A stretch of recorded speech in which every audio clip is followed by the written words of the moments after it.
Hello, I'm so glad to have you join us on the Value Chain TV News Update. I am Kabir Lawal with the news. On the Value Chain TV News Update, we start with economy, where the Nigerian Labour Congress (NLC) and the Trade Union Congress (TUC) have warned the federal government not to tamper with the pension funds belonging to workers. This was revealed in a letter jointly signed by the President of NLC, Joe Ajaero, and Deputy President of TUC, Comrade Tommy Okon, to the Coordinating Minister for Economy and Minister of Finance, Wale Edu. In a letter, the union said they were opposed to the government deploying Workers' Fund for infrastructural development. The minister had hinted of plans to deploy the 20 trillion pension fund for infrastructure development. Value Chain TV spoke to some Nigerians regarding this development. The report. It no go make sense say federal government go carry money for pensioners take do infrastructure.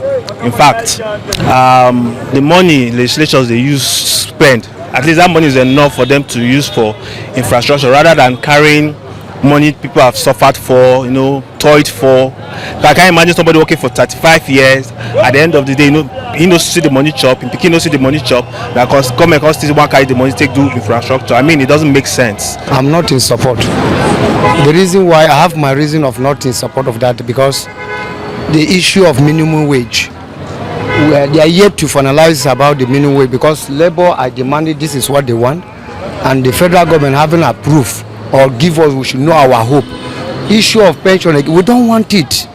The minimum we are suffering. I'm part of the people. I'm one of the civil servants. I work in ADC. So we are battling. We are suffering. Our parents are dying because of all this pension and everything. Why must they do that? I'm not in support. I'm not in support. So government should think, and they should allow labor will still go on that. Even I'm just coming from Wuse now. We have some things to table with the labor again. We need to fight for our right.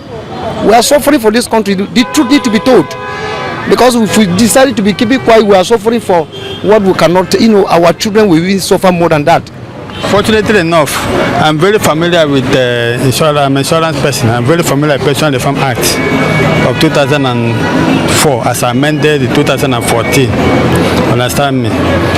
Actually, that pension money, the way Nigerian government is restructured, when they borrow money, they don't normally return.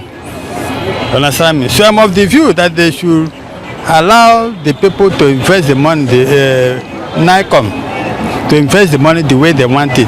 But if whatever goes to the federal government can hardly be released again. The Minister of Power, Adebayo Adelabu, has said only those who are not paying electricity bills are complaining about the increase in the electricity tariff for Band A customers in the country. He said this at the 8th African Energy Marketplace Forum held in Abuja, where he faulted the claim that the new tariff has increased the cost of production for manufacturers, leading to the high cost of goods and services. He argued that although the Band A and B now pay double, if not more, the spending on their generator servicing, diesel and petroleum procurement will have reduced considerably. Value Chain TV sought the opinions of some Nigerians on the development. Sister, is very unfortunate that the minister took it personally, as if it's not in Nigeria. Over the years, Nigerians have been clamoring for a steady power supply as far as Nigeria is concerned. You understand? If you could remember, before the Mr. President took an oath, he said, allowed the poor to breathe. And with that word, we thought that allowed the poor to breathe and actually giving us a little time to breathe. Before Mr. President was sworn in on 29th of May last year, he said the subsidy is gone. And Nigeria is still struggling, you understand, to breathe from the fuel subsidy. All of a sudden, the Minister of Power now came in and now said that the high tariff. And you now say that for some people that have been supplied for 24 hours, like for example, no single state as far as Nigeria is concerned, not even the FCT, that have enjoyed even a 15 hours power steady supply. The issue of electricity has been a very big issue for a very long time. Now, anybody that finds himself in such position as minister, for him to come up and tell people that they are not been paying electricity bill is something that I don't even understand which angle is coming from. One, it's not even paying utilities. So you don't understand what Nigeria are passing through right now. Nigeria are passing through hell. You understand? Are we talking about inflation or are we talking about other factors? But the electricity issue is something else that with electricity people can survive. But you cannot come up and tell Nigeria that they are not being paid electricity. It doesn't make any sense because it's not paying. He doesn't know what it means to pay a utility bill. So the view of what he said is not true, because as he said, we are using NEPA, increasing tariff is a problem because average Nigerians will not be able to afford the NEPA, because before, if you buy a unit of 200 to 2,000, you can use it for 1 week or 2 weeks. But now that 2,000 naira unit of power, you cannot even use it a week. So it's a problem. Everybody is feeling it because the economy is not friendly with anybody. The Ministry of Finance has been directed to begin the payment of the first tranche of 1.3 trillion naira gas supply debt or power generation company GenCorps, as well as gas suppliers. This development is coming just after the federal government admitted that many electricity distribution companies, DISCOs, operating in the country were finding it difficult to do business. Nigeria's Minister of Power, Adebayo Adelabu, still at the 8th African Energy Marketplace Forum held in Abuja, highlighted a liquidation plan had been approved by President Bola Tinubu, beginning with the payment of 130 billion naira in the first installment. Still on the Value Chain TV News Update, the Managing Director and Chief Executive Officer of UTM Offshore Limited, Dr. Julius Roni, has been honored with the Invest in Africa Energy IAE Forum Award for 2024. The Changemaker for Pioneering Gas Monetization by FLNG award recognizes its pioneering impact on Africa's oil and gas sector through the first indigenous floating liquefied natural gas FLNG in Nigeria. The grand ceremony, which held in Paris, had in attendance notable figures in African oil and gas industry, Minister of Petroleum of Gabon, Marcel Abake, and other industry giants, including Executive Chairman of the African Energy Chamber, NJ Ayuk, Chief Executive Officer of Perenco, Amal Samondin, Senior Advisor to Panaro Energy, Tim O'Alon, and Chief Executive Officer of Trident Energy, Joe Michael Gaclot, were present to honor his achievements. NJ Ayuk, speaking at the event, emphasized the role of leaders like Dr. Rooney in driving the energy industry forward, stating that the sector has always been composed of champions who serve so much. Now going to palliative, the federal government has announced that May 24, 2024 was the official date for the opening of a portal for student loan applications. In a statement signed by media lead of the fund, Nasir Ayetogo, it indicated that opening of the application portal marks a significant milestone in the commitment of President Bola Tinubu to fostering accessible and inclusive education for all Nigerian students. Earlier on June 12, 2023, Tinubu signed the Access to Higher Education Act 2023 into law to enable indigenous students to access interest-free loans for their educational pursuit in any Nigerian tertiary institution. A member of the then presidential strategy team, Dele Alake, added that the move was in fulfillment of one of Bola Tinubu's campaign promises to liberalize funding of education. Still on the Value Chain TV News Update, a response to a 2-week ultimatum issued by the Academic Staff of Union of Universities, ASU, to the government to reconstitute the governing councils of the public universities, the acting executive secretary of the National University Commission, Chris Meyaki, has said that the federal government was working to reconstitute the governing councils of the universities. The executive secretary stated this at a media parley with education reporters in Abuja. He said that the Ministry of Education, Professor Tahir Mamman, has put in place a panel to work on the list, and these councils will be inaugurated once the list is consummated. While speaking on the number of universities in Nigeria, he assured that the commission was committed to expanding access to higher education, hence its strategic priorities that encompass curriculum development, quality assurance, research and innovation, infrastructure development, and internalization, amongst others. The Federal High Court has ruled that the Central Bank of Nigeria's regulation, which requires banks to demand and collect the social media handles of their customers as part of the Know Your Customer procedure, is not a breach of rights to privacy.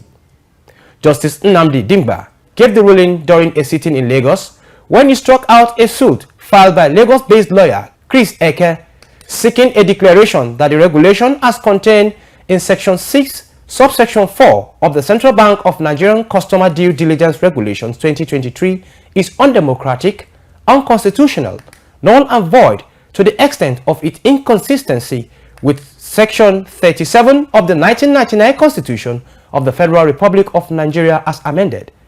The applicant also asked the court to grant an order of perpetual injunction restraining CBN from enforcing the regulation, which requires financial institutions to request customer social media handles as part of normal bank customer due diligence requirements.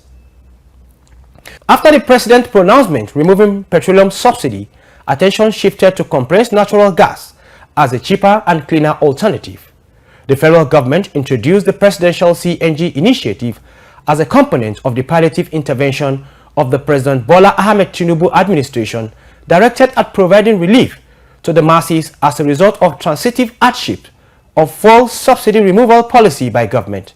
Plans to start converting vehicles to compressed natural gas-powered vehicles were set in motion, but the scheme has largely remained a pool of empty promises. In this report, Anastasia Adezi gives perspective on the recent development on the matter. About 5 months ago, after the removal of the fuel subsidy, precisely in October 2023, President Tinubu had launched the Presidential CNG initiative to deliver cheaper, safer and more climate-friendly energy. The initiative was designed to deliver compressed natural gas, especially for mass transit.